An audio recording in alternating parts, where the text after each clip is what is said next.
Sagasa or Portia, just checking if I'm audible and appearing properly.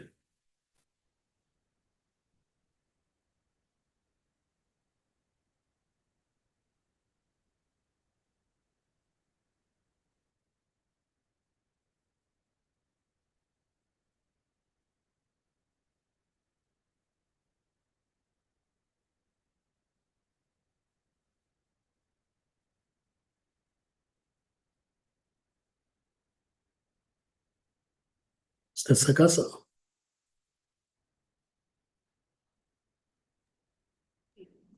Morning, Chair. Morning, Chair.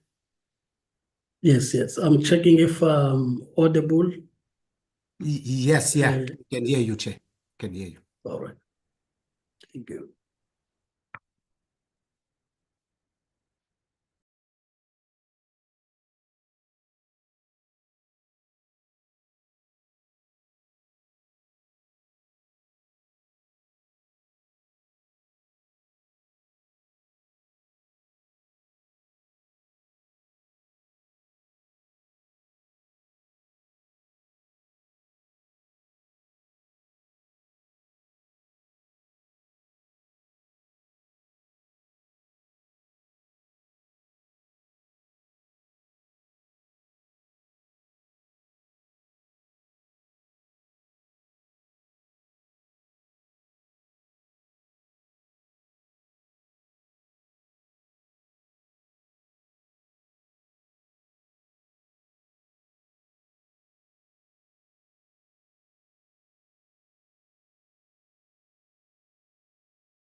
Honorable members, the time is now 10 o'clock. May I just check if committee support, we have got the required number to start the meeting. Yes, Chair, we have enough members, 5 members to can start just the briefing for now, Chair. Thank you. Thank you. Greetings, honorable members. Greetings to the department and its leadership, committee support staff, civil society organizations on the platform, fellow South Africans who are following deliberations of this committee from platforms that Parliament has made available to ensure public participation in the affairs of Parliament. Without further waste of time, honorable members, just to deal with the formalities so as to engage properly in the meeting. The first is to remind ourselves that we are convened as the Portfolio Committee on Employment and Labour in the National Assembly, which therefore means that the rules of the National Assembly apply to this meeting, especially those on virtual platforms. We are therefore reminded that at all times that we keep our mics muted, video camera off, until you are recognized by the chairperson. In that case, you'll then, once recognized, proceed to unmute your mic and switch on your video camera. In situations where you experience connectivity challenges, you will request the permission of the chairperson to keep your video off so as to maximize your bandwidth and then proceed to speak. From time to time, there may be those that lose connectivity and have to reconnect back to the meeting. Please ensure at all times as you reconnect back to the meeting that your video camera is off and that your mic is muted as mics are sensitive and therefore could pick up background sounds that could disrupt the meeting. The rules do make provision for point of orders to be raised by members. Members are advised to use their gadgets to raise their hand. And at that time, you'd keep your mic muted and your video camera off until recognized by the chairperson. In the case that the chairperson is unable to see the hand, committee support will assist the chairperson to identify the member. And as I said, once recognized, we'll then proceed to raise the point of order on which the chairperson could rule upon in terms of the rules. I further advise that members should avoid raising unnecessary point of orders to a point of collapsing the meeting on this platform. With those having been cleared, honorable members, I now move to the attendance of the meeting. We've already got confirmation that we have got the required number to can start the meeting. I will now check with the committee support for purposes of record that we place the apologies that may have been received by the committee support. Committee Secretary. Thank you, Chair, and good morning to members and the department and Nedlac. Chair, firstly, I think there is more members that came in now. I maybe start with those. I've got Chair, yourself, we've got Honorable Silepe, we've got Honorable Mkondo, we've got Honorable Bagram, Honorable Zungula, Honorable Nkopane, and Honorable Mtubatsi, who's an alternate for EFF. Chair, we received the following apologies. The Minister.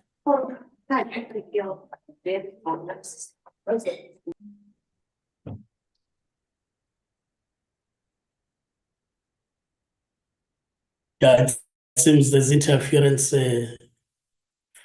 from Shume's iPhone, and I see that there's also a hand up from there. Not sure whether. Sorry, Chair, I didn't get that, but I was I saying. think there was interference from an iPhone, yes. Okay. But you can then proceed. I'm sure they wanted to correct that the alternative will probably be MK Party, not DFF. Oh, sorry, Chair. Yes, thank you. Then we have an apology from Honorable Minister Meth and the Deputy Minister Sibiya. I also received from Honorable Member Rock, who is in hospital, and we received another apology from Honorable Van der Walt. Those are the only that I received, Chair.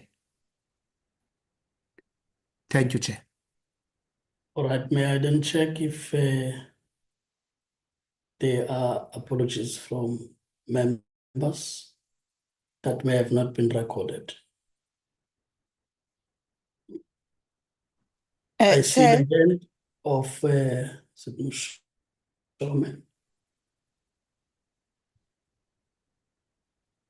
And then followed by the Honorable Deputy Minister.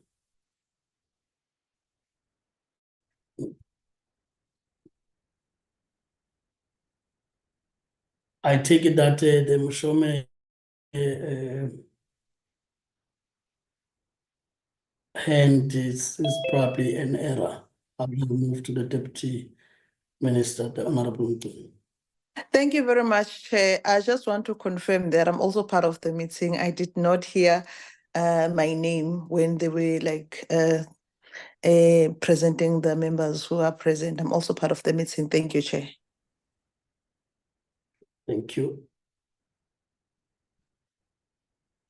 With that clarity, Deputy Minister, I'm also aware that Honorable Mayeto, they've applied, it's on leave, and therefore would not be attending today's meeting.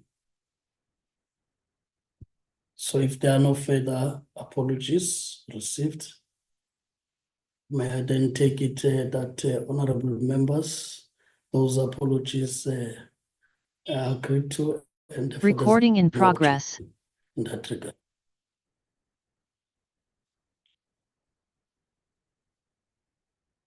With that having been agreed to, I will then now move to, as we get to put up the agenda, I take it that the Honorable Deputy Minister would be leading the team politically. But just to indicate that as members would have received the notice convening this meeting, this is on the basis of the program that the committee would have agreed upon. And in terms of that program, as I said, committee support, please flight the agenda. So we have got two items in the main. The first being the briefing that we'll get from Nedlac. Will then be informed of how they are going to be approaching that when the Deputy Minister, Honorable Mutina, would be doing a brief overview, and therefore get the briefing by the department on the progress with the work of the Nedlac Governance Task Team in reviewing organizations' founding documents, and therefore take minutes as the second, if the numbers do allow us to do so, for the approval of minutes. Just to help guide the discussion, clearly I take it that members would have received the documents well on time, and would have gone through the documentation. But it may be important to indicate that the purpose of the item, firstly, is not an introduction of the bill to the committee, because that would have not been presented through proper processes. But it's really about just giving progress as a follow-up on the discussions we've had with Nedlac, so as to know where they are in terms of its founding documents, which further clarifies the importance of Nedlac itself. Of course, it is not about a progress report on all matters that may be before Nedlac, in particular those that relates to legislation. And I thought it's important, members, that we clarify this point, because those matters that may still be before Nedlac, as we would have seen, you would still have matters where social partners would have agreements and disagreements, and you have to allow that process to take place. Firstly, to respect the process, but secondly, that we do not get to be seen to be interfering with such a process when the matters are not before Parliament. And the third point is really to protect even our own process as Parliament, because Parliament itself will have to go through public participation processes once the matters are before Parliament.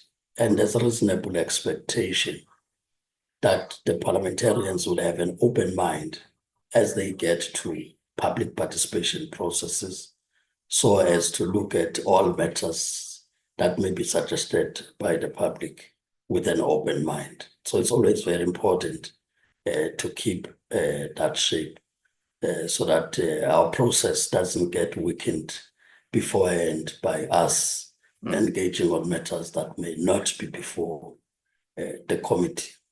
And this would have informed even the approach from the chairperson's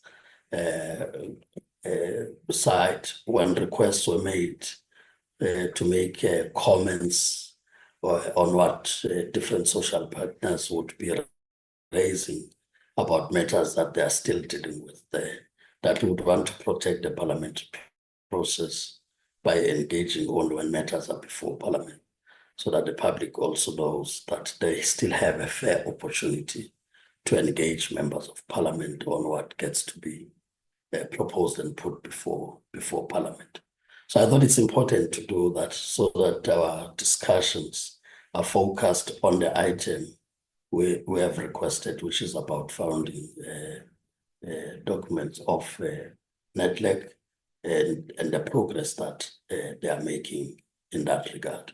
So that will really be the first item, and therefore this item doesn't need really the resolve of the committee at this point, except to get the briefing. And for that reason, that's the reason we would have started even when we are not 50 +1, because there's no decision making in this regard.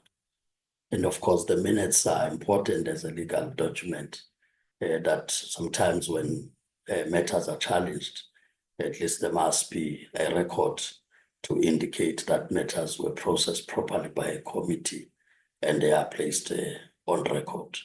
I think at that point, we'll check if we have the necessary quorum to at least adopt the minutes. So I thought it's important, Deputy Minister, before I even give yourself that space for the overview, that I clarify this matter upfront, so that when one makes ruling and guidance in the discussions that would we can still keep that shape. Of course, Deputy Minister, if you are ready, as the meeting is now officially opened, you would do your few minutes of overview as usual. We'll then count the minutes immediately after. Would give the 45 minutes for Nedlac to go through the presentation in the way they've planned, and that 45 would be max. Then we'll monitor it from there, so as space for members to engage qualitatively and still have the time to get to the House as the Parliament program is planned for today. Honorable Deputy Minister, I take it that you are Thank you. ready. Thank The you very platform is much, yours. Chair. Greetings to yourself, committee members, as well as the community members who are joining us on the social media platforms. Due to my traveling, Chair, I'll kindly request that I just close the video as I proceed with my opening remarks, because I'll be moving so that I don't get any distractions. But I just wanted to show my face that it's me, and thank you very much, Chair. Permission granted, proceed.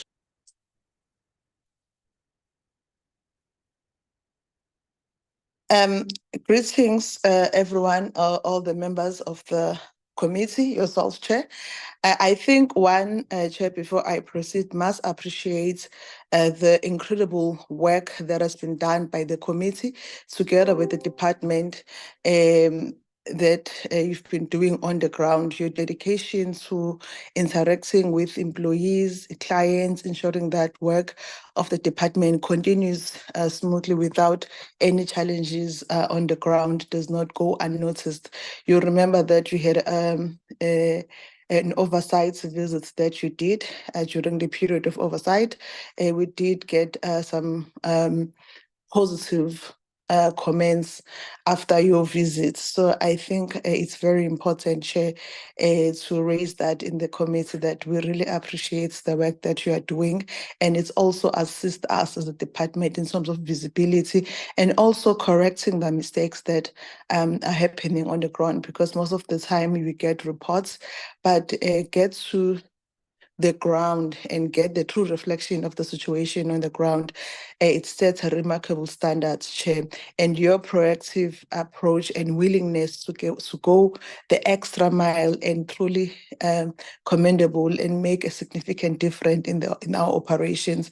We really appreciate that as a department, and we are looking forward to see more of your oversights, not in the province of Gauteng, but in the entire provinces, because the work that we are doing, HM, it's very important, and you also need to go on the ground and also confirm what we normally report when we come to portfolio meetings. I wanted to raise that, Chair, before I proceed. Chair, as we all know that today our item is based on Nedlac. As some of you may already know, the processes of amending these laws began back in 2022, and it's currently in its early stages as Nedlac will be giving us a report. It is crucial for us to stay informed about the progress of this amendment and to understand the potential impacts they may have on our work environment. Our labor laws in South Africa are deeply rooted in the principles of fair labor practice and collective bargaining as enriched in the South African Constitution under the Section 23 of 1 and 5. It is also essential for us to acknowledge and uphold these rights as we navigate through the evolving landscape of our workplace. Just like many other transformation laws in our country, labor laws plays a vital role in rectifying the injustice of our past, promoting a fair and inclusive work environment, and fostering economic growth by addressing the identified gaps and shortcomings in our current laws. We can also work towards creating a more equitable and sustainable future for all of us. I also encourage each of us to stay engaged in this process, to remain vigilant in understanding how these proposed amendments may impact our daily work lives. Let us continue to support each other and work together towards a brighter and more just future for all. And we all remember this, in the past 3 decades of democracy, Nedlac has consistently held a central position in fostering social dialogue. It also serves a vital mechanism through which the government, organized labor, organized businesses, and community constituencies collaborate, engaging in problem solving and negotiations to tackle the spectrum of economic, labor, and developmental challenges confronting the nation. Nedlac has a pivotal role, extends to influencing legislation and policy formation, ensuring that diverse viewpoints and interests are considered in the decision-making in the process. It also addresses 3 wide array of critical issues such as employment law, trade dynamics, industrial policy, and developmental strategies, all aimed at fostering a more inclusive and equitable economy. To ensure that Nedlac works, strengthens the organization, has amended its funding protocols to remain fit for purpose.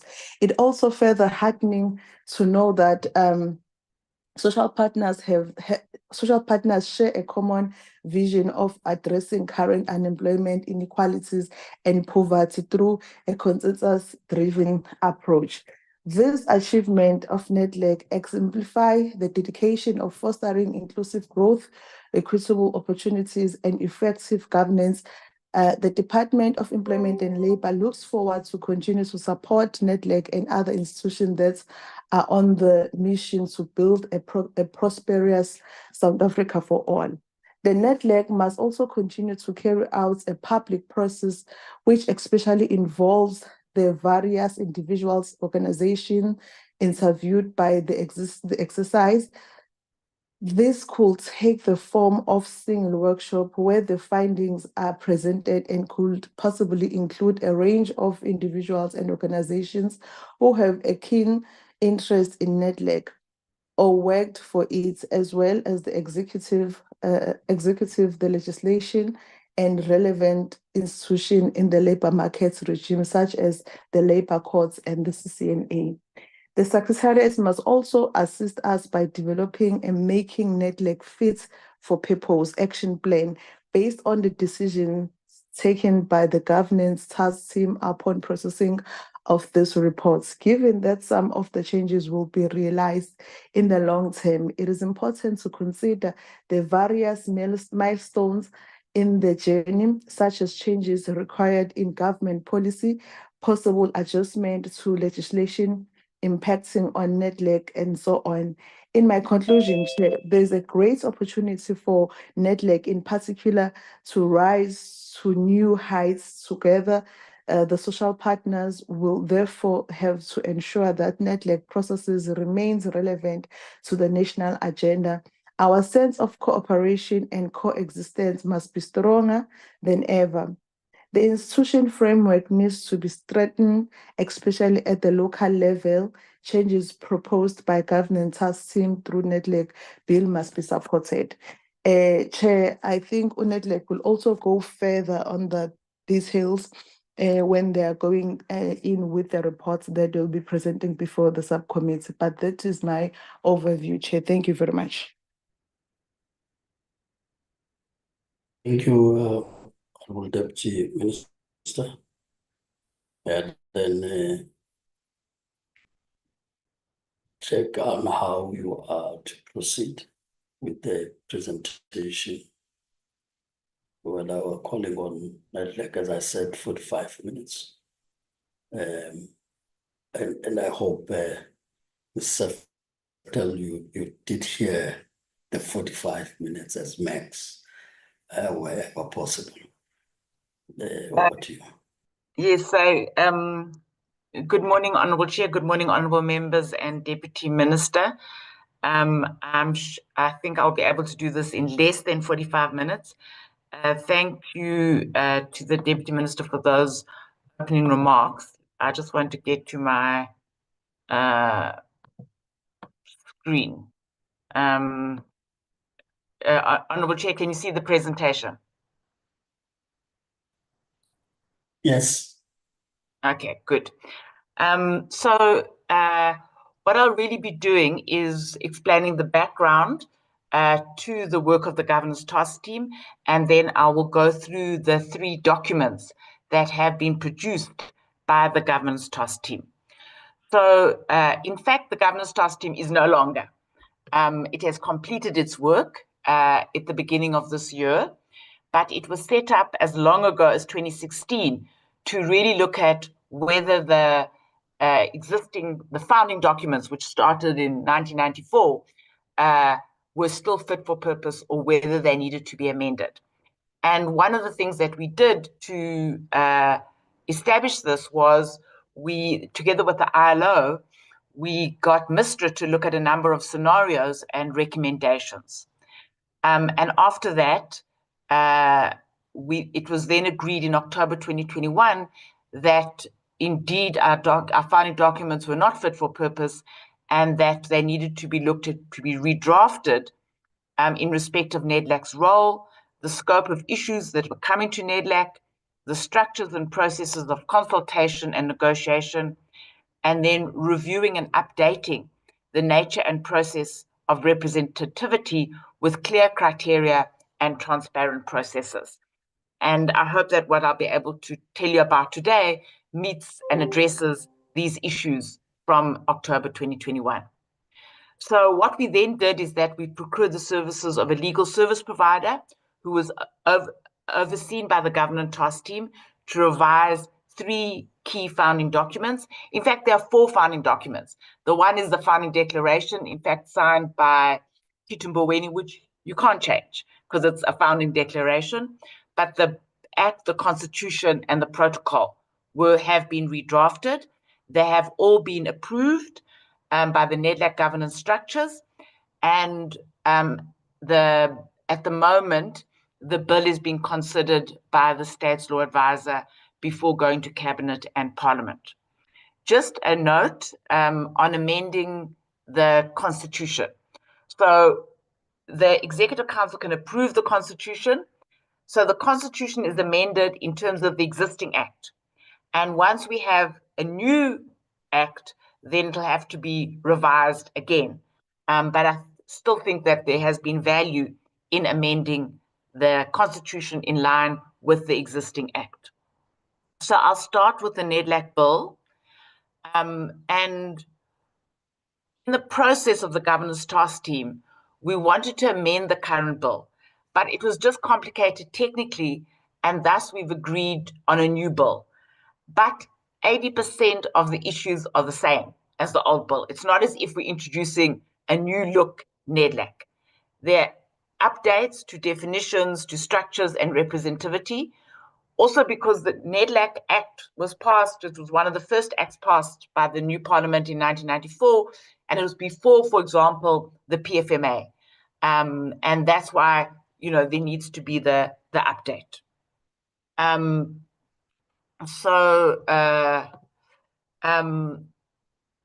These are the provisions of the bill. It's short. It's, I think, 8 pages or so.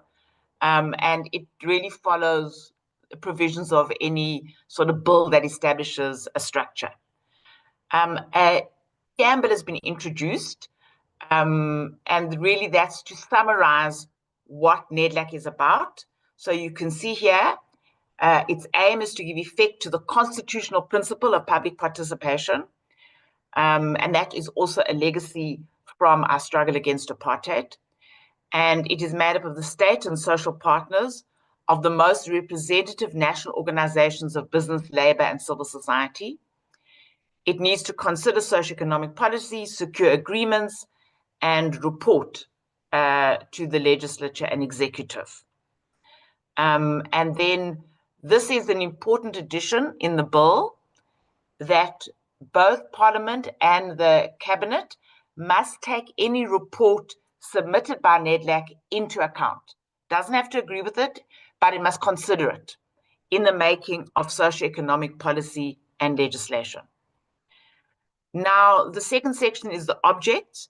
I'm not going to go through them. In a sense, they are what already exists and what we all know, but we just have set them out in a separate section.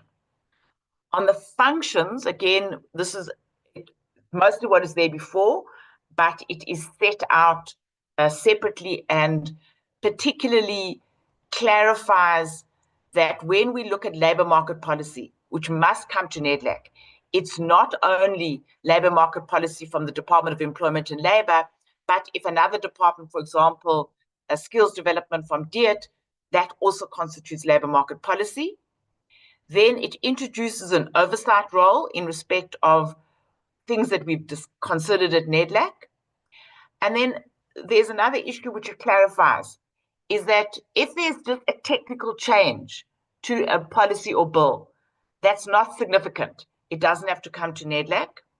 And also if, for example, there is the National Minimum Wage Commission is a tripartite body and wants to issue a wage determination or changes to the national minimum wage, because the social partners are there and are consulted there, that issue also doesn't need to come to Nedlac. Then this issue is this new section, which I just indicated requires that Parliament or relevant minister consider any report. And this strengthens what already exists as a protocol. And I think the committee is aware about the issue, for example, of the tobacco bill. It strengthens the requirement that the DOH would need to come and have now agreed to come to Nedlac for Nedlac to significantly engage on a piece of socioeconomic legislation.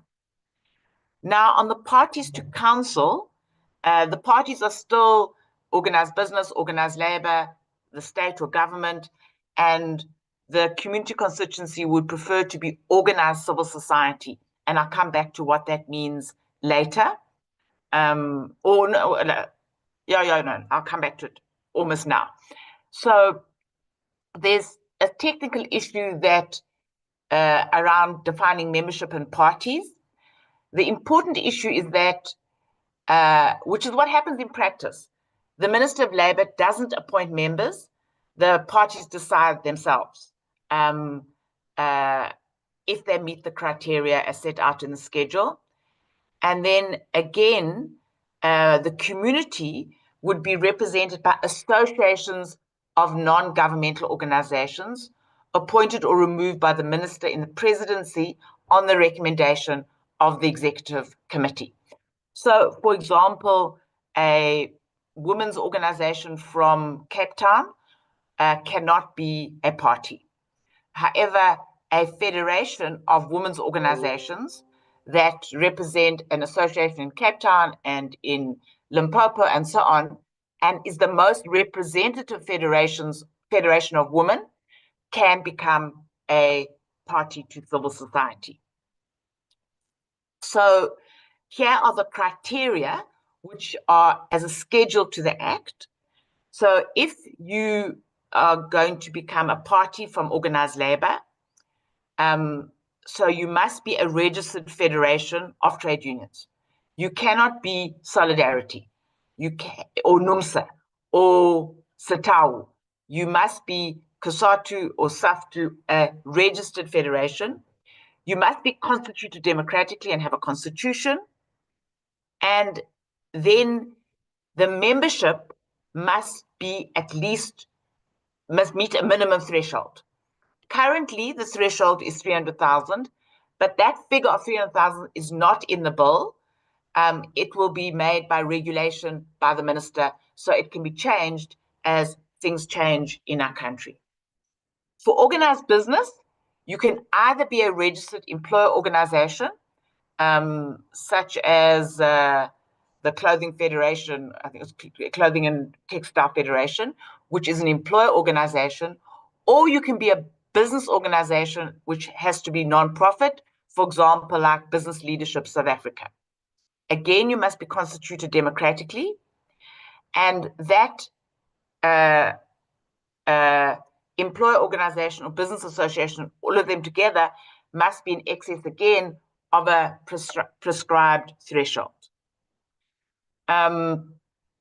Then for organized civil society, you must be registered as a non-profit organization or non-profit company. So, for example, SANCO, I think, is a non-profit organization. Again, it must be constituted democratically, and it must be the most representative. So if you're a very small organization representing 3 civics, you wouldn't qualify because there is SANCO, which represents more civics and is national. But if you're a small organization representing traditional healers and you're still the most representative, then you can become a party.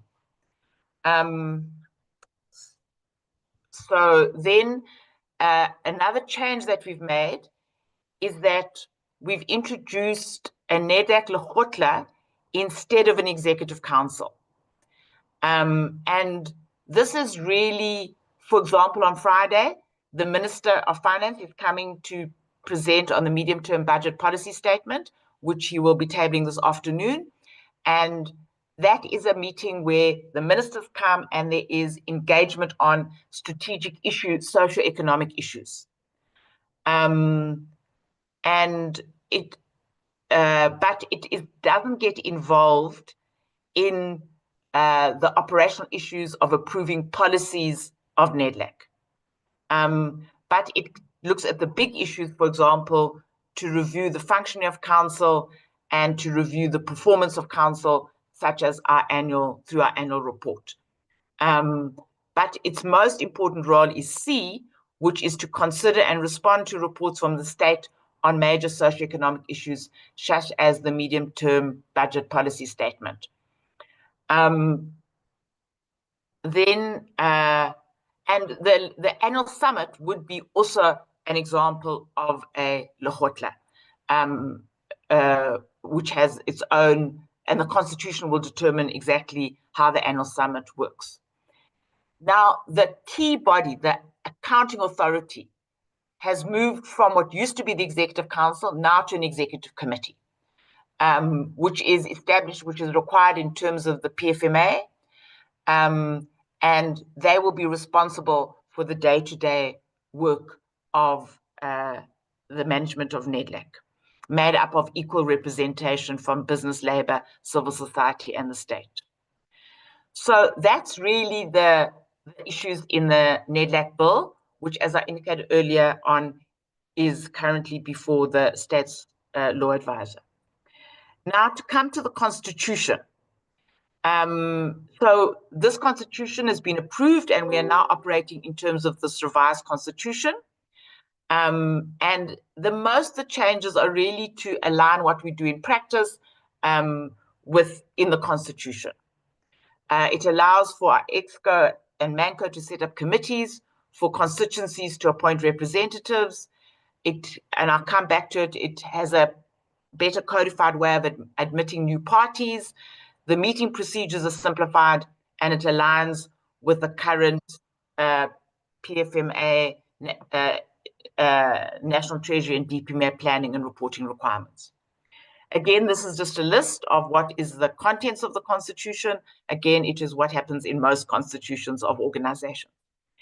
The structures that are regulated in the Constitution, remember, we're still under the current Act, so we still have an EXCO, we have a MANCO, we have standing committees like an audit and risk, we have 4 chambers, and then it also makes provision for any other committee, which may be established by the EXCO and MANCO, and a secretariat.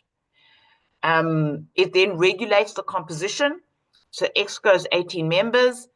MANCO is the overall conveners and conveners from the different chambers, but with an option to co-opt, so there's equal representation. The chambers are 6 per constituency. Standing committees are regulated by terms of reference. And then also introduce an overall conveners committee, which is the leadership from business, labor, community, and government, just to coordinate participation, and a secretariat led by an executive director. And the powers and functions are set out. So EXCO is the accounting authority, MANCO is operationally responsible, chambers is where the heart of issues are debated and discussed, and the overall conveners is responsible for processes. Now, this slide is now regulated for the first time. What happens if a new party wants to join Nedlac, such as when SAFTU wanted to join Nedlac? We didn't have this process, but now we have a codified process. So there is a form that the applicant must make, and it is given to the executive director. The executive director checks that it's compliant. Like if it says that there are 400,000 members, but there's no attachment that shows there's 400,000 members or whatever, it's not compliant. Then it is sent to the overall convener of the affected constituency. So if it's a trade union federation, it goes to the overall convener of labor to consider in terms of the criteria. And then the overall convener must consider this within 45 days and then advises the ED of the views of the constituency. So they can't say no without, and it's only the views. So they don't have a veto over new entrants. Then the ED submits it to the other overall conveners, and they make a recommendation to MANCO. It goes to the MANCO, and then it is approved ultimately by the EXCO.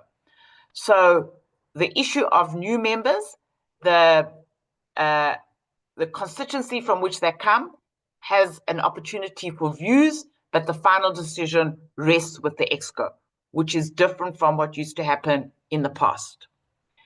So what are the criteria that the EXCO must consider? It must represent a significant interest within its constituency on a national basis. So if you were a women's organization from Cape Town, that would not be national enough. It must be constituted democratically and has a constitution which provides for democratic decision-making. It is able to seek mandates from its members. And in the case of a community and development constituency, it represents a significant community interest and direct interest in development.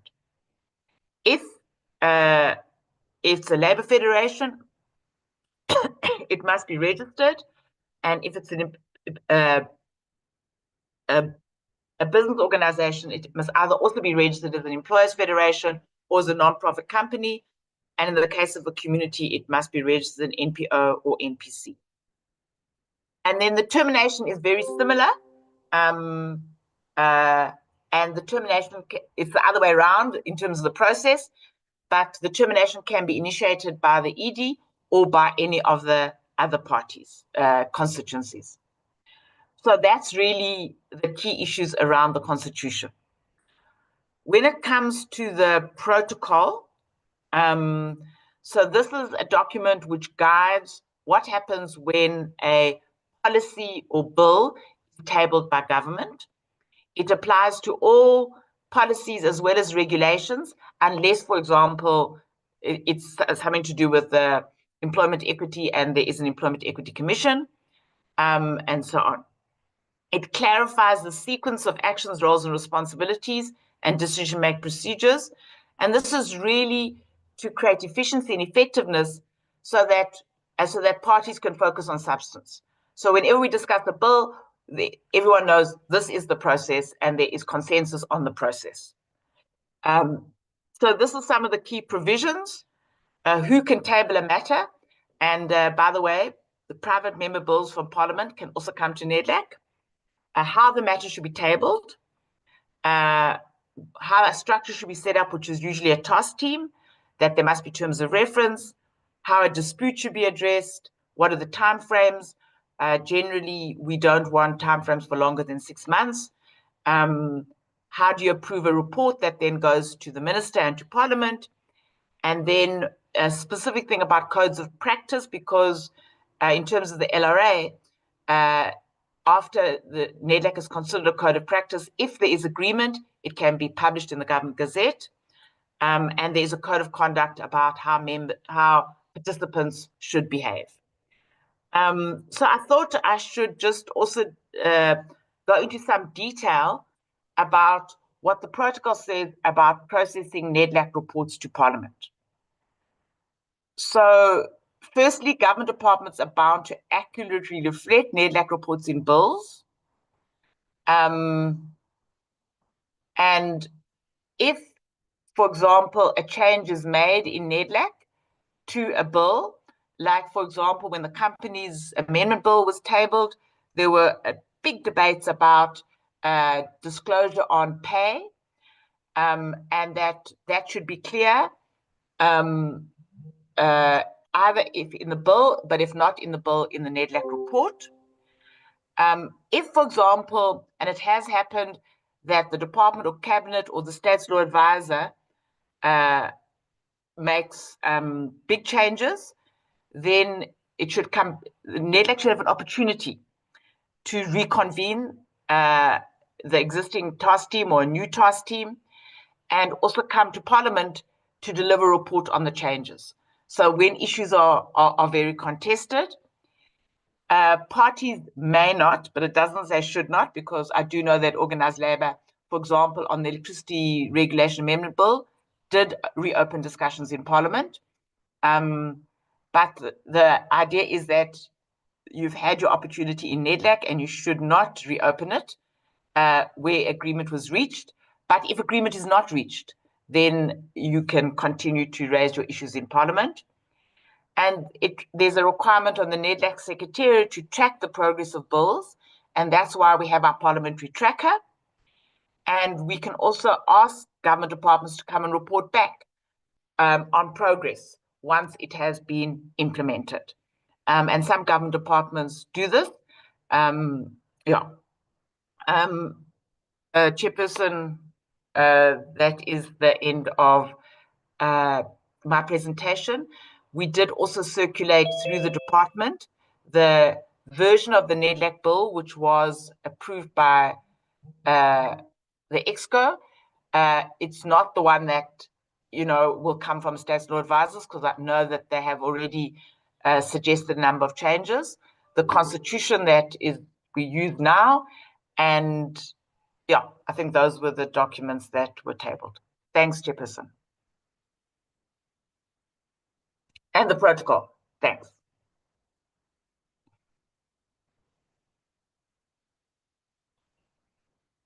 Thank you. Honorable members, I will now look at members who want to comment on the briefing we have received. Trying to make sure that I see the hands on my side.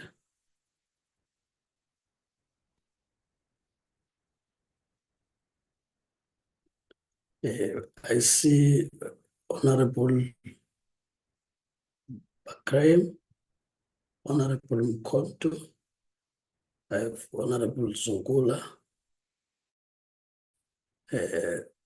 Honorable Nansele would then follow in that order. Honorable Bakray. Thank you ever so much, recognized. Mr. Chairman. Thank you. Can I go ahead?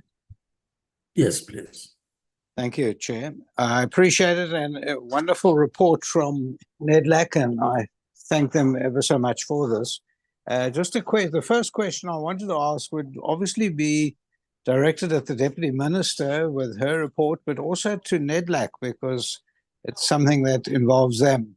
I have recently written to the committee organizer about getting to see what the changes that Nedlac have proposed to the legislation, and I was told that we need to wait until it's finished with the legal advisors and the president, and then only then can the committee have a look at some of the proposed changes that have been made to the legislation, not made, but proposed to be made to the legislation.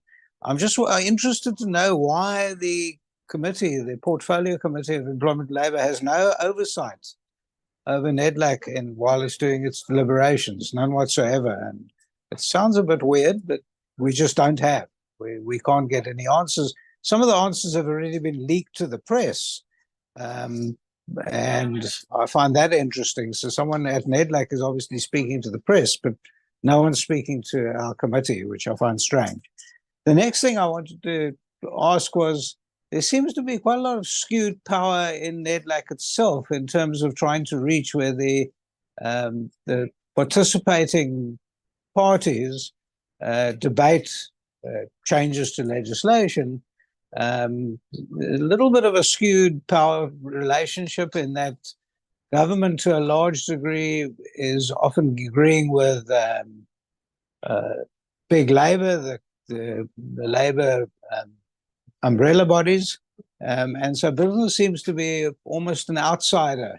And I'm not sure if this could be somehow looked at again, but there is that skewed power. It's quite clear what's happening there. The other thing is, I still don't see a move to try and involve the unemployed in South Africa into some of the discussions. I know this is a difficult one because who represents the unemployed? The answer will probably come back saying it's community. But then who chooses that community, and how do they speak on behalf of the unemployed? And it's still something that bothers me, and I think it should bother everyone else, and that expanded definition of the unemployed in South Africa is now almost 42%. Probably a lot more powerful than the unionized groupings. The other thing is power of decisions that come out of Nedlac. Again, that's still a problem, and the wording that we hear now today is that government has to take it into account, and that's all.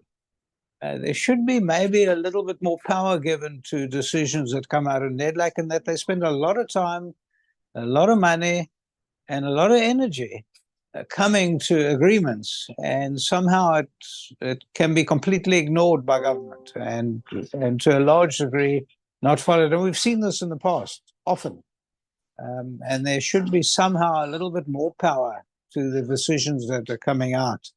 There was a thing in the past when a trade union umbrella body had tried to join Nedlac. It took them 3 years to get in. I don't know what the time frame is now, but I mean, it should be expedited to a large degree. So thank you for listening to me, Mr. Chairman. Once again, thank you to Nedlac for doing all this work so we can have complete oversight of what's happening with them. Thanks. Thank you, Honorable Bahrain. Let me then get Honorable Kondo. You are recognized. You can proceed. Thanks, Chair. Good morning to you, honorable members, the Deputy Minister and his team and our staff. Chair, first of all, let us welcome the presentation. It's very refreshing and informative. At least it gives us guidance as to exactly what is Nedlac all about. I have 3 questions, Chair. The first one is, does Nedlac have any role to play when one social partner engages in misrepresentation or disinformation, especially when the bill is passed into an act and because maybe 1 or 2 clauses did not go as per the expectation of that social partner, specifically members of parliament? What is the role of Nedlac in ensuring that when a bill is passed, we all go back to our constituencies and present the facts as they are? We don't misinform our communities, or they are just there during the process of processing the bill. Once it is passed, they don't have anything to hold social partners accountable. The second one, Chair, is how frequently do they check after registration of the social partners? How frequently do they check the status of that social partner? For example, let us say it's a labor federation. They say it must be fairly represented throughout the country nationally. It must have a threshold of 300,000 members. And then after registration, do they check the status? And if they do, maybe for considering deregistering that social partner, how frequently do they check the status? And then I don't know how to put it now, because Honorable Bekram has just talked about it, but the other way. I wanted to check if we, according to Nedlac's records, do we have any social partner like unemployed graduates? Because they in the social media, I see a lot of such individuals stating that they are unemployed graduates. Do we have them? And if yes, how can they be encouraged to register as a social partner of Nedlac? Thanks very much, Chair. Thank you, Honorable Kondo. The Honorable Sungula, you are recognized.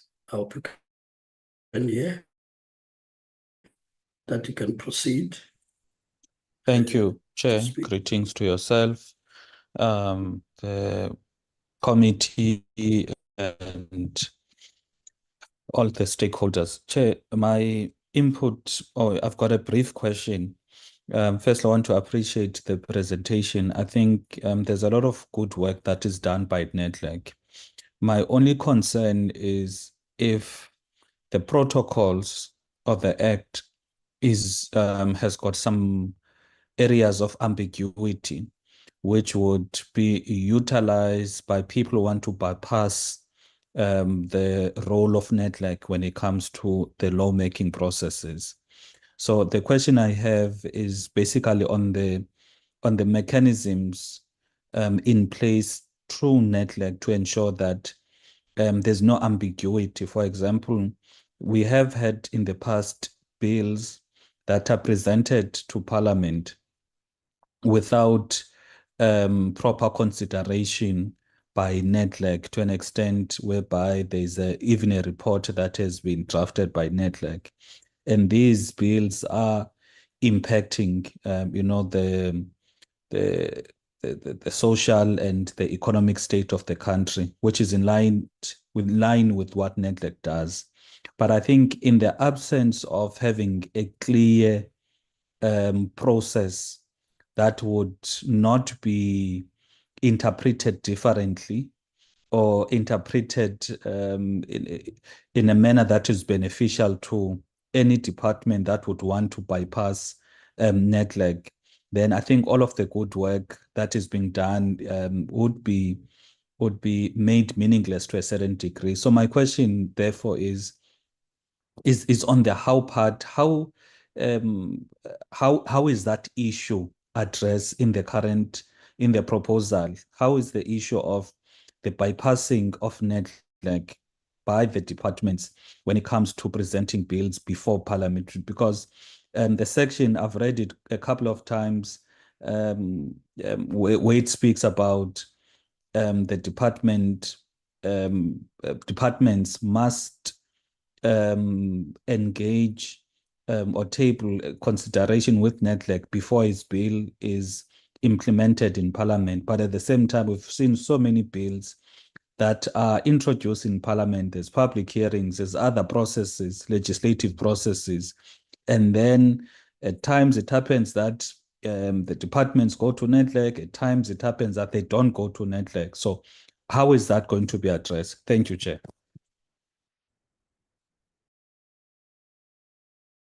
I just want to, before I give to the next member, because this hand has been up for some time, even earlier in the meeting. I just want to be sure about who Mushome's iPhone is committee support, so that I know if it's a member using that iPhone or not. Yeah, no, Chair, can I come in and clarify? Yes. Oh, no, my apology, Chair. It's an alternate member, Moshome Mutubatsi, using my iPhone. My gadget is having some difficulties. My apology. Okay, no, it's not that the hand has been up, and every time we give an opportunity to speak, then it's muted and quiet. So I've noted that. I just wanted to be sure as I give the next speaker, Honorable Slepe. Yeah, thank you very much, Chair. I was also struggling with my network, but well, now I've got a stable reception here where I am. Mine is just perhaps two questions that I want to ask Nedlac. I just want to check with the Nedlac. How does the Nedlac facilitate effective social dialogue among the government, businesses, and labor? And the two, how does the disagreement and the conflict resolve within the Nedlac framework? Then the other one, the Nedlac, how does address labor challenges like your job creation, skill development? As my other colleague Bekram made mention that we are now almost our unemployed percentage is going to 42% at most. Then I'm checking How does the Nedlac address that labor market challenges, like a job creation, skill development, and then the other thing, the policies and the program to promote decent work, not just any ordinary work, decent work and fair labor practices, because people, they've been treated like they are not human. They have been treated inhuman in their working areas. Then I'm taking the fair labor practices. How does this neglect emphasize or promote their policies?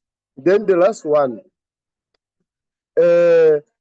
how does the neglect engage with the vulnerable workers group? How do they reach them in the informal sectors? I just want to know that. Thank you. The Honorable Slab, Honorable Muthubatse. Oh no, thanks, Chair. My apology for the confusion that was caused earlier on. It's my first attendance, but just one or two questions towards Nedlac. You know, having followed, I think, the inception of Nedlac as an institution, one sometimes wants to actually ask this question, and it's not through arrogancy, but just to look at its relevance in this current juncture. Because I would have encouraged that Nedlac must actually have its footprints throughout the provinces. Because if you are to ask any other person, whether it's a worker or at any other institution, to say, but what is Nedlac? Do you know Nedlac? Even members who are actually within these organizations that belongs to Nedlac, some of them would actually know its existence and whether those individuals who are there are really representing them.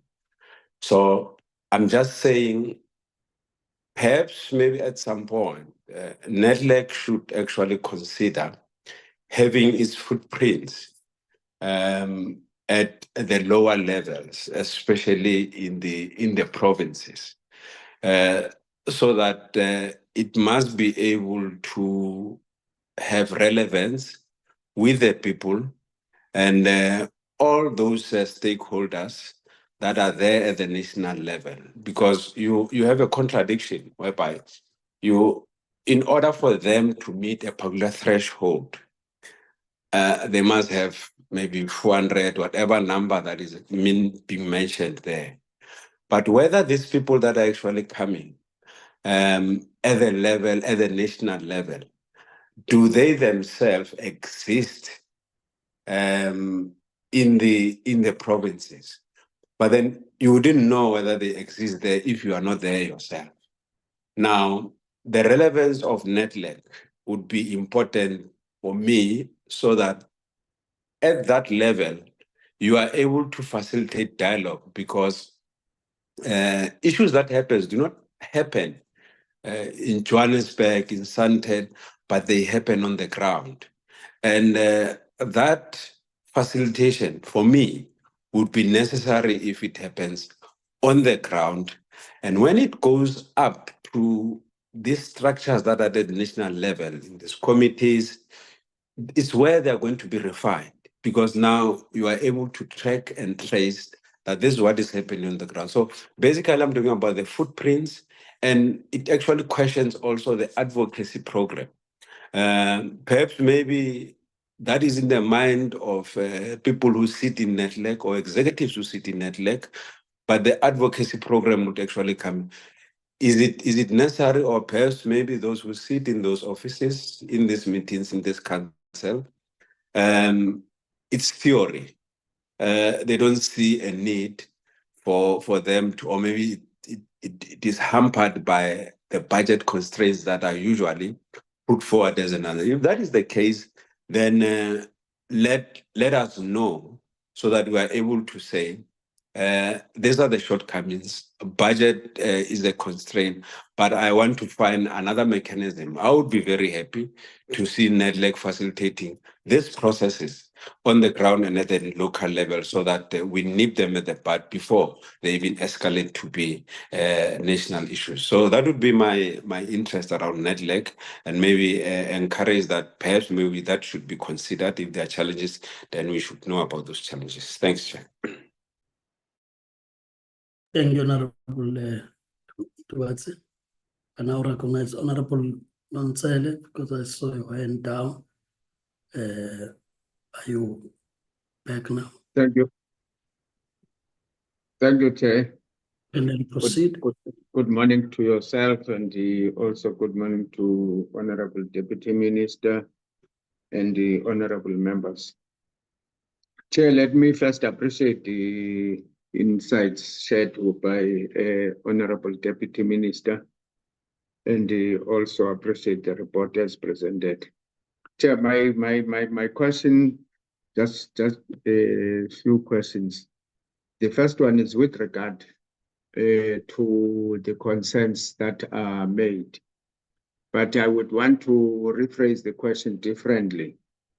To check the extent to which Nedlac can be able, or is it able to anticipate issues impacting non-members, like for instance, the issue of unemployment, in as much as the labor federations do articulate, but there are various stakeholders or interest groups that are scattered across the country. Some of them include the area that Honorable Mkondo did mention of unemployed graduates. But obviously, Nedlac represents various sectors across society, not just an interest group.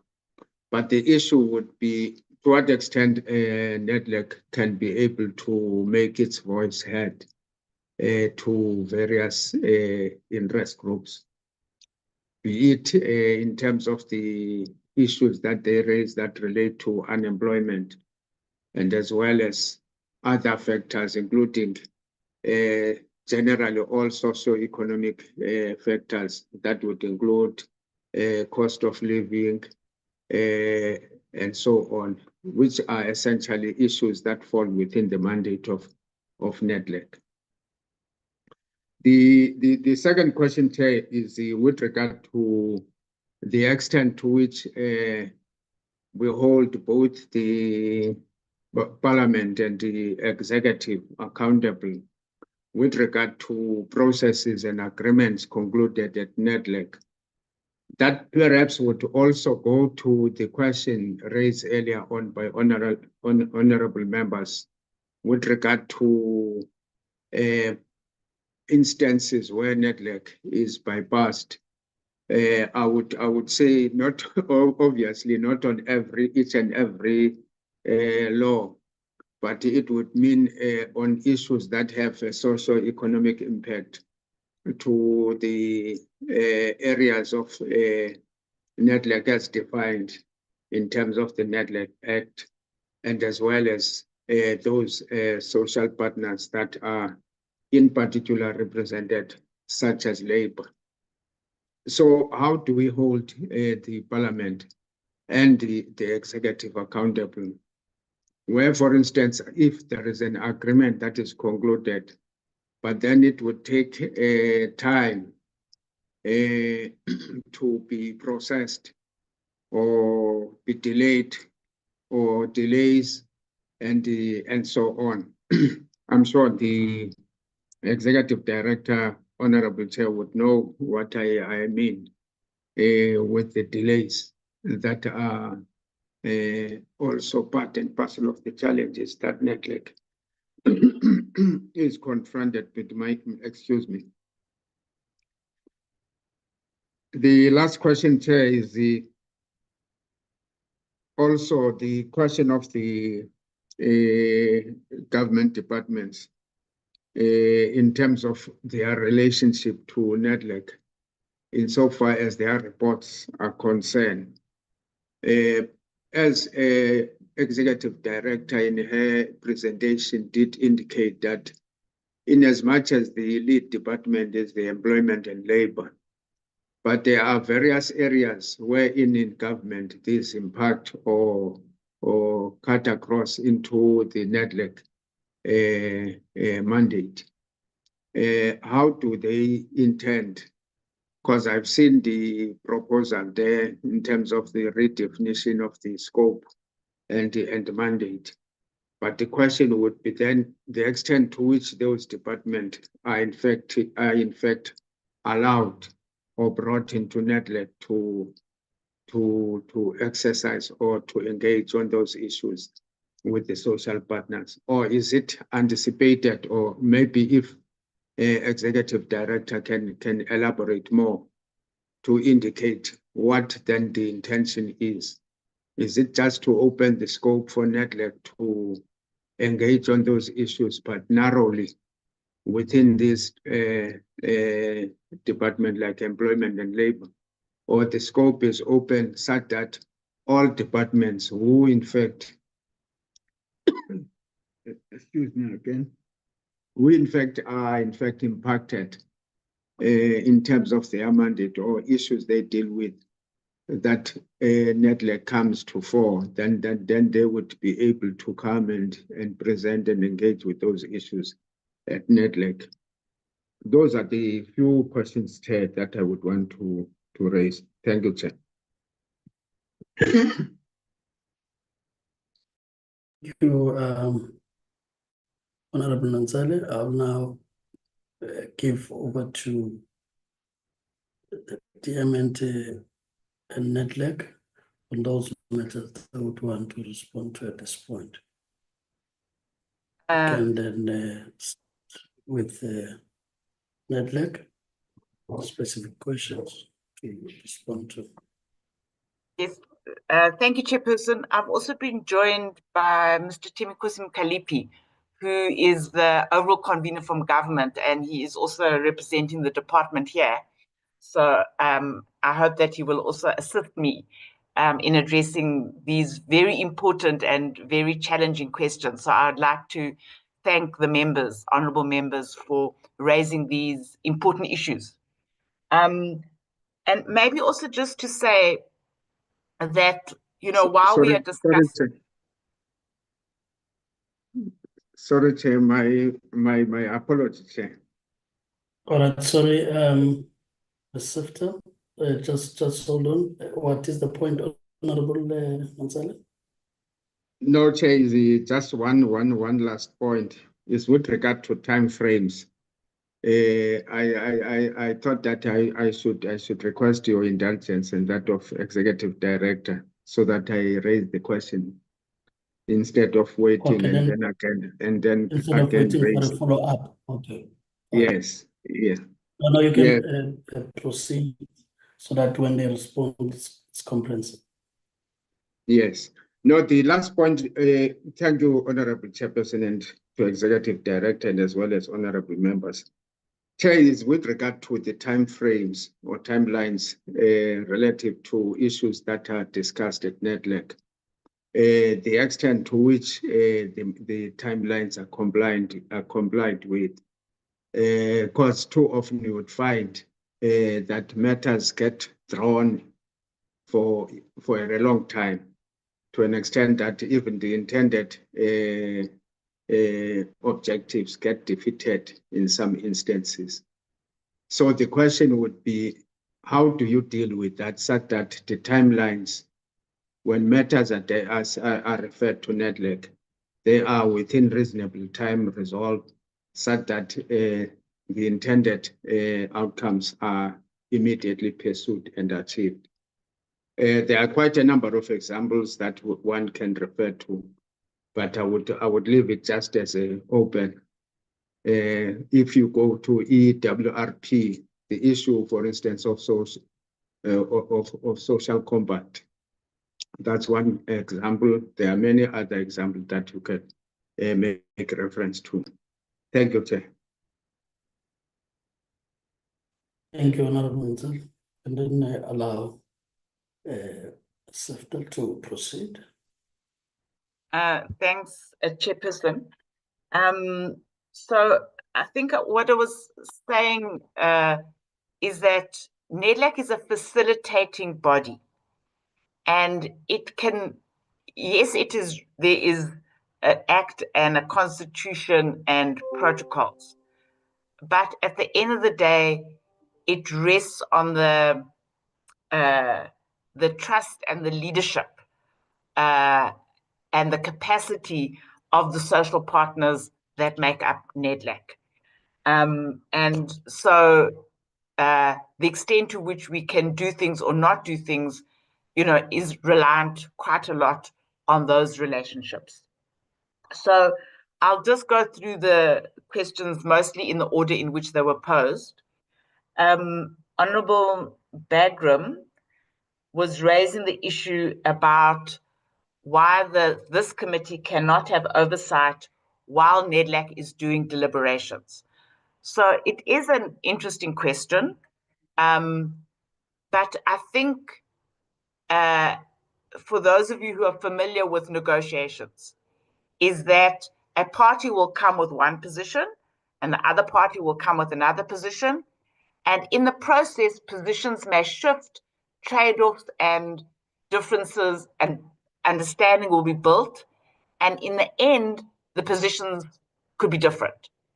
So it would be inappropriate for me, for example, to come and tell the standing committee that these are the positions of the parties, when in fact they could be in the process of building an understanding, making trade-offs and changes. So that's why it would be better to report to Parliament only after the process is concluded. So when on this labour law reform, yes, I am aware that some parties have leaked issues to the press, and it is unfortunate. In our terms of reference, the issue of talking to the press is regulated, and I'm sure at the next meeting, this might be raised by one or other of the parties. But once the report is concluded, which we are hoping will be this month, it will be approved by the ManCo of Nedlac. And the results of that will be available on the Nedlac website, and then it is possible for myself or my colleagues to come and report to Parliament. But again, as I think was indicated earlier, there may still be changes by Cabinet, by the State's Law Advisor, through public comments. So, but really that's your call as a parliamentary committee about when you would want to engage on the substantive matters of these amendments, bearing in mind that ultimately you are the legislators and you will ultimately be deciding. So I hope that is an answer to that question. I think the issue of skewed power in Nedlac, that government agrees with big labour and business is an outsider, with all due respect, I don't see that as the head of Nedlac. So I don't know how much more I should comment on that.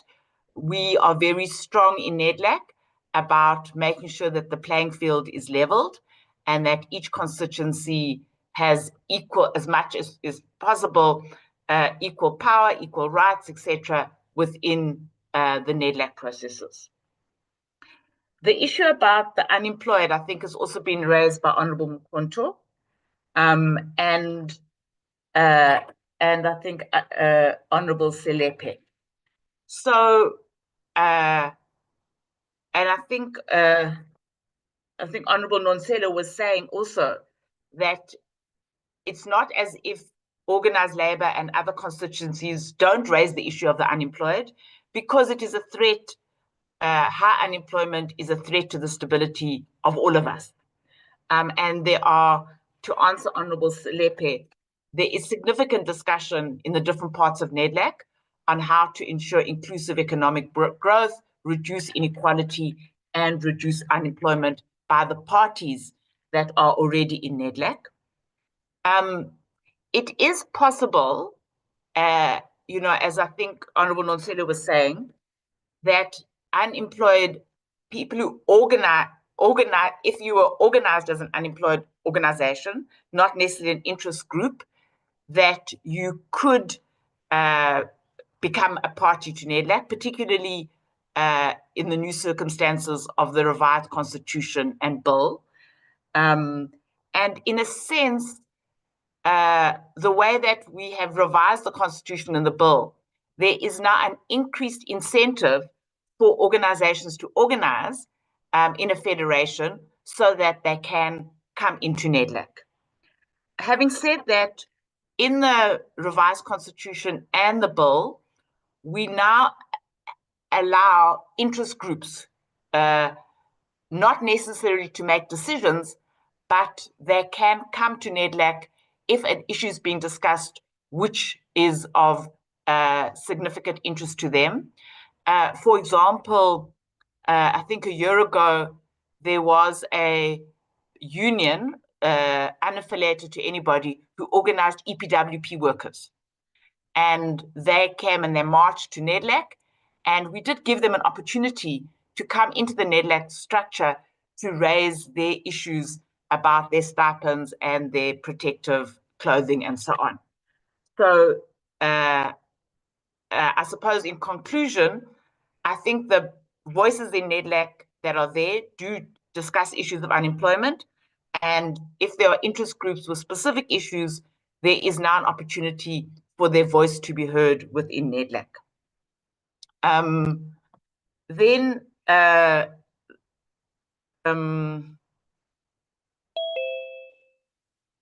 the issue about, it's an interesting issue that Honorable Bagram raises, and I think it was also raised by others. Can one go further than just tell the executive and the legislature to take Nedlac issues into account?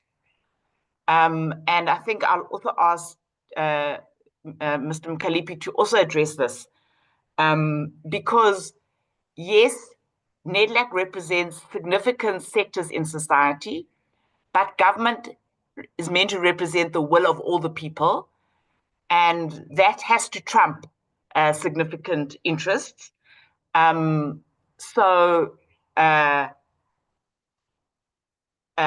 Yes, big business and labor, and as some people say, big labor and so on, it's important for them to have a voice, and that's what Nedlac's about.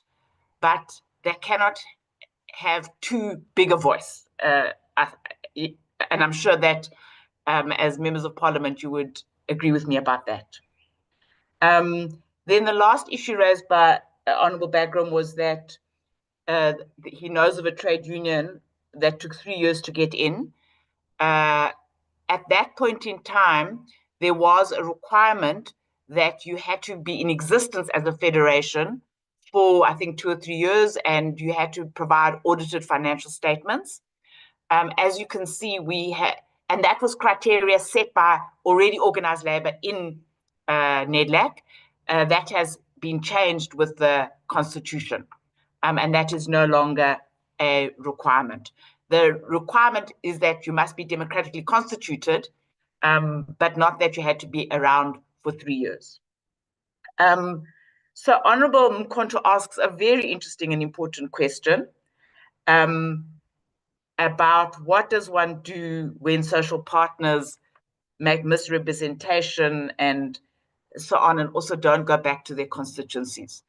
And as I said earlier on, there's a lot in Nedlac that relies on trust and relationships, and we do have a code of conduct, but we don't have sanctions with social partners, unfortunately. in this regard. And there have been times where social partners may not behave, you know, we're a robust society. I don't know what else to say, but it's an important question. Then the other question is also very interesting and important, which is once a party is a party, what happens if then they don't meet the thresholds and so on? So we did discuss this in the process of drafting, and there will be a process. When this new bill comes into effect, there's a transitional provision that every organization will have to reapply, and they'll have to show again, you know, that they meet the criteria. But then once they are in again, then the responsibility rests either on myself as the ED or whoever the ED is, and another party to raise and say, we're not sure that this party continues to meet the criteria, they haven't had an AGM in 5 years, or whatever the case may be, and then there is a process of terminating their membership. So again, it rests on the parties taking responsibility. And yeah, I think I've addressed Honourable Mkhonto's last question about the unemployed graduates. Then Honourable Zongula, I think you're probably right that it is an area of ambiguity, that around whether a government department must or should bring legislation to Nedlac. And again, I think it relates to what extent, bearing in mind that there is Parliament, that you can force a body like, you know, can force government departments to bring issues to Nedlac. But Thembinkosi Mkhaliphi may want to talk more about that. And it is an issue which maybe when the bill is debated in this committee, that can also be further considered. I think Honourable Selepe, I think I did indicate earlier on that the issues that you've raised about decent work, skills development, vulnerable workers, labour challenges, you know, are big topics because they are big socioeconomic issues in Nedlac. We also have within our protocols, I didn't talk about it a lot, ways of resolving disputes. But again, it really relates to the trust and relationships between parties. When it comes to the informal sector, there is an organization that is part of the community constituency called We Grow, that represents informal traders.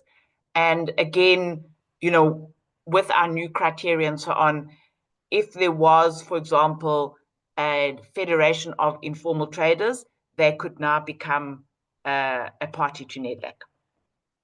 Then Honourable Mutabatse also raises very important issues about whether the Nedlac should also be provincial and there should be local structures and so on. There is nothing preventing local and provincial government of setting up similar things to Nedlac. In fact, I think the Eastern Cape does have something, and so does KZN.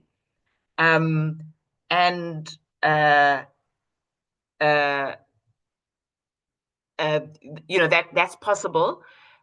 In terms of getting mandates and so on, we rely on the circle partners. So if, for example, let's take the labour law amendments, Nedlac doesn't see it as the secretariat, as their role to canvass the views of workers on these amendments.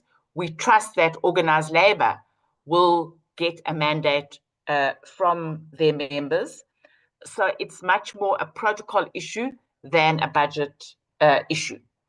Then on Honorable Member Nonsele, I think your first question about unemployed and so on, I think it's been addressed.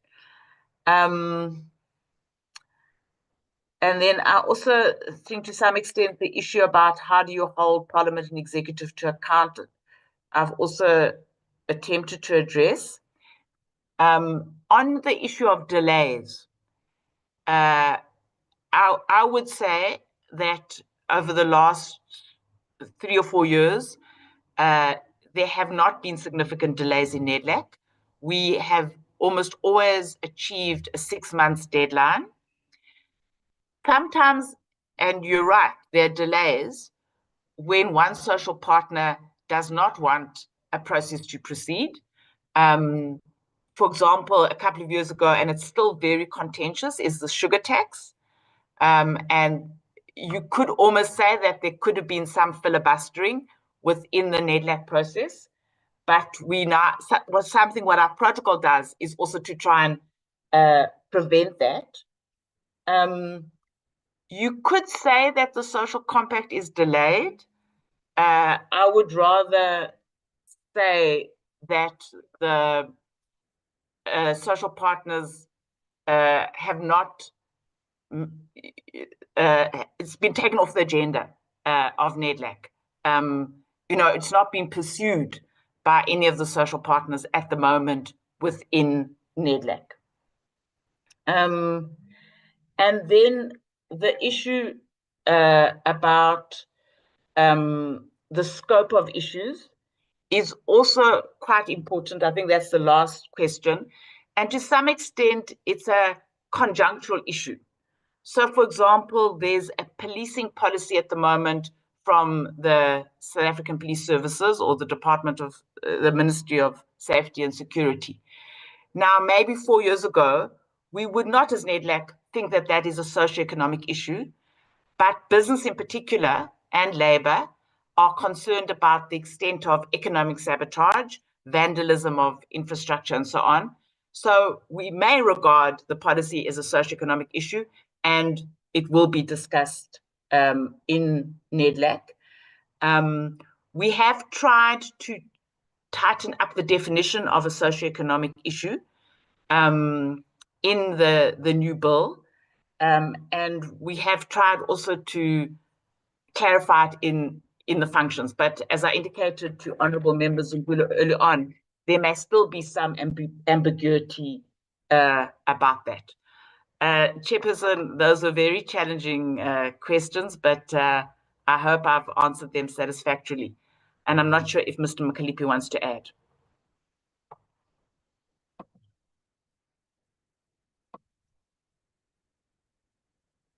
Mr. Mkhaliphi, do you want to add?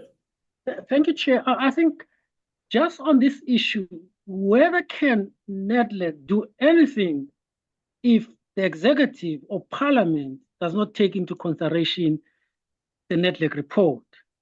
Nedlac as an institution has got limited scope to do anything about this. But for example, in cabinet, nothing can go through to cabinet in terms of policy and laws if it has not gone through a cluster.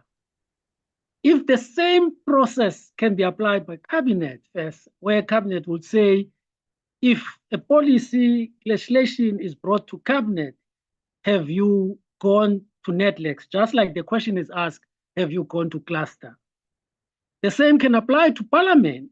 If committees of parliament, when they deliberate on bill and policies that are presented by government department, if they can ask that question, have you approached Nedlac on this? It will go a long way in making sure that the executive and parliament does consider Nedlac reports.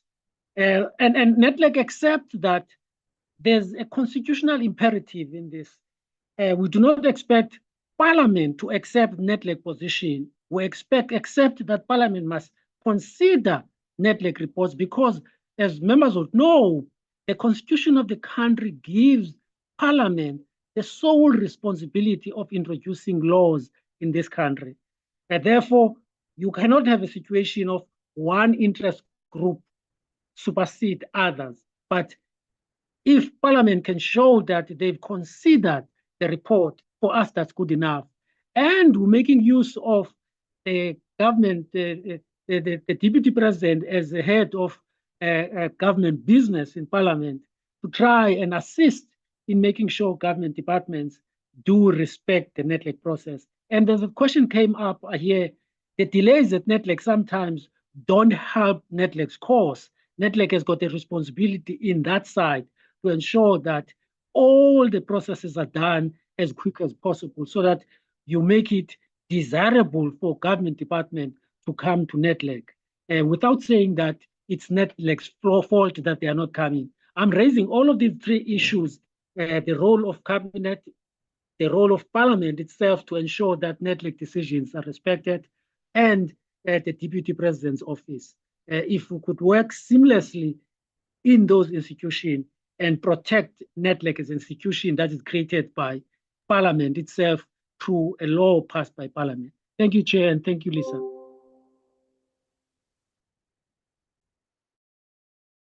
Thank you, Deputy Minister. Might just check if you want to come in. No, thank you very much, Chair. I think one must appreciate the questions from the members, as well as the manner how the chair of the Nedlac has responded to the question, as well as the colleague from the department on Mr. Kalipe.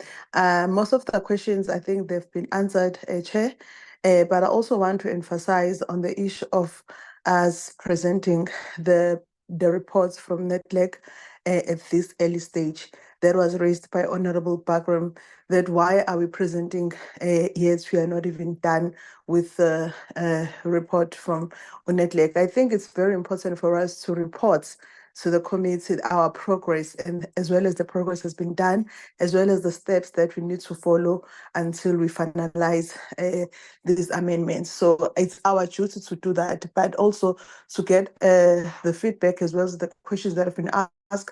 I think they will also assist in Nedlac moving forward in terms of finalizing these amendments. But other than that, Chair, I'll be repeating the same thing that has been answered by Mr. Mkhalipe as well as the Chair from. Thank you very much. Thank you, Honorable Deputy Minister. May I just check, honorable members, that your questions would have been responded to. I don't want to close you out in case you wanted further clarity based on the responses you've received. Otherwise, if you are covered, you can then move to make the summary and then move to the next item. Should I take it that you are now covered? Not covered, So but I got an answer. all covered. Thank you. No. All right, thank you. I take it, honorable members, as you would have understood from the beginning, that this was merely a briefing to the committee. And we now know where things are. And I think what is important is that Nedlac, as they get back, and the department will keep in mind the points that would have been made by yourselves, especially on matters of time frames, as well as monitoring how what comes out of Nedlac firstly is respected by all social partners, but it also in a way finds expression in the work of both cabinet and parliament. Notably, honorable members, is the fact that we'll still have an opportunity as parliament to look at the bill once it comes before parliament. And some of these points that we're concerned about, we will have to at this point think about, of course, taking into account the public participation process, think about how those could be then concretized in a way that assists in keeping what comes out of, in particular, agreements by social partners, that it's able to be carried forward. I think the last point to make in the summary, honorable members, it's very important, I think, for us to understand that we are indeed an important platform. We have an opportunity to even call any entity or the department itself to come clarify certain matters that would need clarity on. However, that must be properly coordinated within the system that we have, so that the committee takes full responsibility of what we engage on. And I think from time to time, there will be such leaks. I think with the information age, almost everything, if not tightly marked, there will always be an opportunity seen, especially when there are issues of disagreement, where people would go out. But ours, it's really to ensure that we do not get to perpetuate such a situation, but use our proper platforms to engage, so that matters that we engage on can also be placed on record and be followed through. Of course, I must conclude by saying that I'm also happy that you've taken the guidance that we've given in the beginning, that our discussion gets to be focused on the matter at hand, as opposed to be influenced by what could be taking place elsewhere, without us having that formally before ourselves. And of course, looking forward that as we talk about timeframes, that all that needs to come through to the committee could be fast-tracked as quick as it's possible. And in the words of Honorable Mansele, that we can also see through implementation of some of these things within the term of office, so that we really see the impact that we're able to make, other than having this coming right towards the end of the term, and those that have proposed those laws with material conditions that have changed on the ground would not see through how effective those would be. Otherwise, we may end up in a perpetual amendment process of legislation, because material conditions are never stagnant but change, and they determine what we need to do at the time.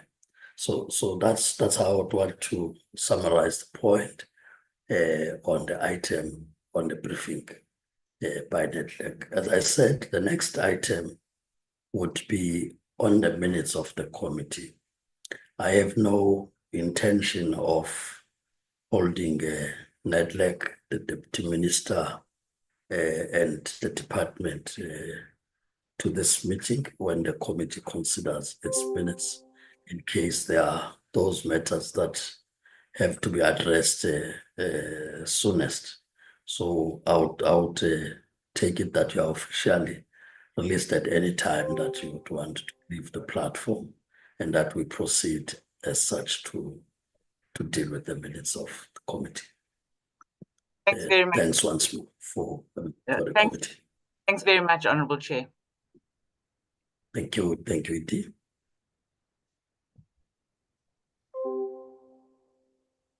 Committee support, I take it that you will have the required number, and we can then put up the minutes.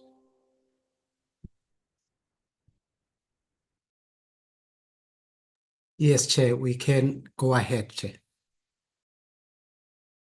Thank you very much, Chair, and the entire committee. Thank you. Thank you, Deputy Minister.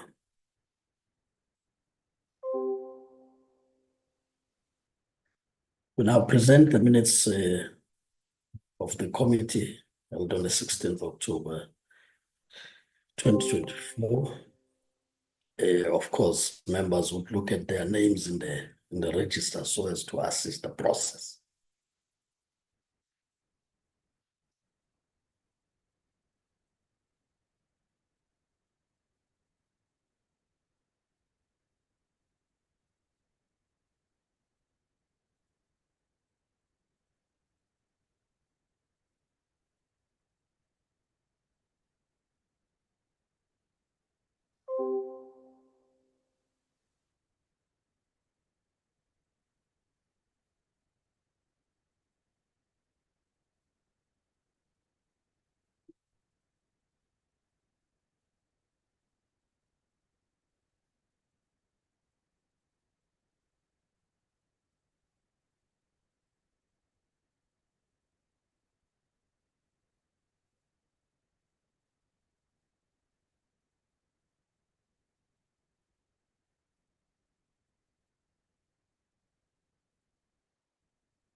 That's on three.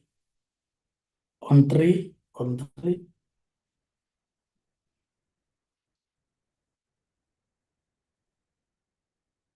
Yeah, yes, under three on the Nedlac and the clean audit. I think first paragraph there. We may just need to relook at that, like I indicated.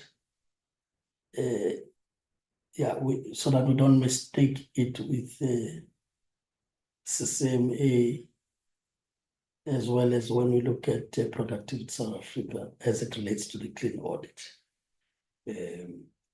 Because if you say yet another one, it's like they have been on that trail of clean audit when it's not. So I'm just raising it for members of the committee to note that once the starting for is verified in the final copy that we get circulated, that will then have been clarified on productivity essay as well as this part about Nedlac.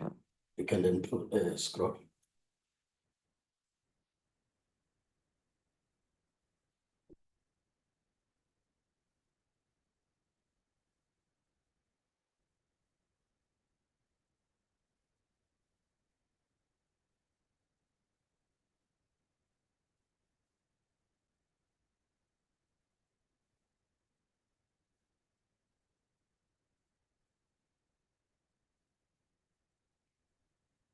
So those are the minutes. May I then, of course, taking into account what has been raised on today, get a mover and seconder for the minutes.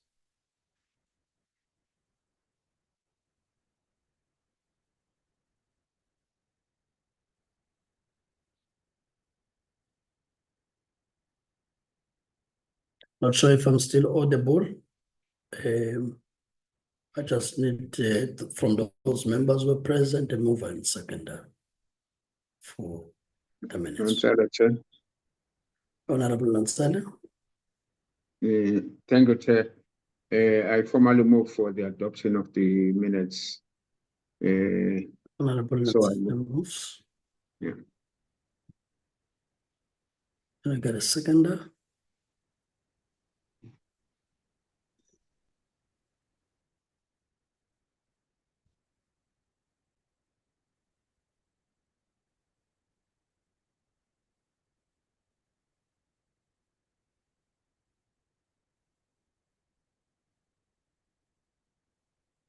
Can I get a seconder for the minutes? I second. It's a reflection of the minutes. Honorable Slepes seconds. 79795505. So with Honorable Slepes seconding, is there any objection in us adopting the minutes? No objection. So the minutes are then agreed to. Committee support, I take it that was the last item. Yes, Chair. Thank you. That was the last item on the agenda, Chair. Thank you. All right. Thank you, honorable members. I'm sure members would be aware that as an updated parliamentary program was circulated, and therefore it does affect our planning for next week. But we are looking at the amendment to the program in a way that doesn't really affect what we would have looked at for the term. And that updated one will then be also circulated to members so that those items that were agreed upon will still find space in the program, taking into account this revision by Parliament. With that having been said, we've now come to the end of this meeting. The meeting stays adjourned until we meet again, honorable members. Thank you. Meeting adjourned.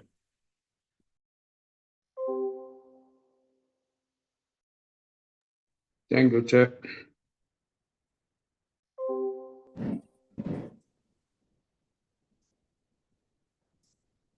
Thank you, Chair. Bye-bye.